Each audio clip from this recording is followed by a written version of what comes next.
21 ans après la deuxième saison de Popstar, lors de laquelle il avait brillé grâce à son look et son cultissime quadricolore, que devient Bruno Vandelli?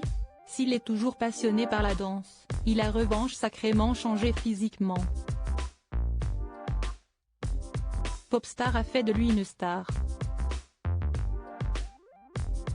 Lors de la deuxième saison du programme qui a révélé M. Pokora, Sherifa Luna, Chimène Badi et autres vedettes de la chanson, Bruno Vandelli avait marqué par son look mais aussi et surtout par son cultissime nom de groupe quadricolore. Face à un Valérie Zeuyen ébahi, il avait défendu fièrement ce qu'il considérait comme une idée de génie. Mais que devient l'inénarrable chorégraphe 21 ans après son passage dans l'émission de M6? Si le télécrochet a fait de lui une star, Bruno Vandelli n'a pas pour autant continué sous le feu des projecteurs. Depuis son succès phénoménal, il œuvre plutôt en coulisses.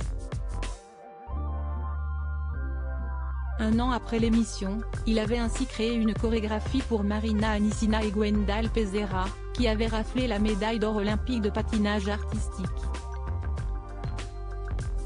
Cela lui avait d'ailleurs valu de faire son entrée dans le Guinness des records.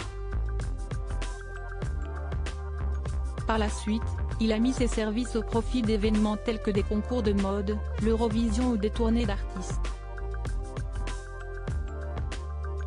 Mais ce qui a surtout changé chez Bruno Vandelli, si est son physique.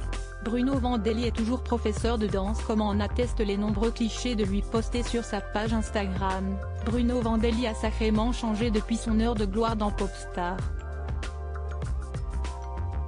Pour ce qui est de son visage, l'utilisation abusive de filtres y est sûrement pour quelque chose, mais son style capillaire, lui, a radicalement changé. Adieu ses longs cheveux blonds et bouclés, il a désormais les cheveux coupés à ras du crâne. Une chose n'a en revanche pas changé, la danse est toujours au centre de sa vie. Sa page est inondée de vidéos des cours qu'il donne, principalement à Cannes et à Paris. Une passion à laquelle il n'est pas prêt de renoncer de sitôt.